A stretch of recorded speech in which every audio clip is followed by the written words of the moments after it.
कृष्णा। स्वतंत्रता दिवस की आप सभी को ढेर सारी हार्दिक शुभकामनाएं। जैसा कि हम जानते हैं कि हमारा देश भारत जो है बहुत ही समृद्धशाली रहा है और इसे सोने की चिड़िया भी कहा जाता है। तो चैतन्य महाप्रभु कहते हैं कि भारत भूमिला मनुष्य जन्म हैले यार, जन्म सार्थक करी करी परोपकार। तो ये परोपकार क्या है? सबसे बड़ा परोपकार यह है कि हम सबको भक्ति दें, कृष्ण भक्ति प्रदान करें। यही सबसे बड़ा परोपकार है।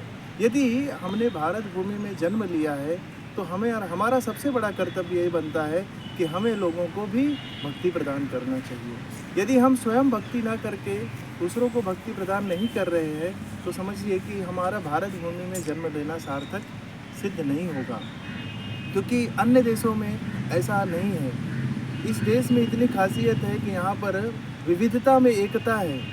लोग अलग अलग जाति के, अलग अलग रंग के, अलग अलग भाषा के हैं, लेकिन फिर भी सब एक हो जाते हैं जहाँ पर धर्म की बात आती है। और यहाँ पर जिस प्रकार से हमारे देश में हमको भारत माता से संबोधित किया जाता है, इसे धरती माँ के नाम से संबोधित किया जाता है। अन्य किसी देश में किसी भी देश को माँ के नाम से संबोधित नहीं किया जाता। तो यह धरती माँ जो है कौन है? यह भगवान विष्णु की पत्नी है, उनकी भार्या है। इस प्रकार से भारत भूमि जो है बहुत ही पवित्र माना जाता है। आप देखेंगे कि जितने भी भगवान, संत, महात्मा, ऋषि मुनि इत्यादि ने जो जन्म लिया है, सब ने भारत भूमि में ही जन्म लिया है। तो भारत भूमि में जन्म लेने का हमारा भी एक कर्तव्य बनता है कि हमें भी भगवान की भक्ति करनी चाहिए और दूसरों को भक्ति के लिए प्रेरित करना चाहिए। हरे कृष्णा।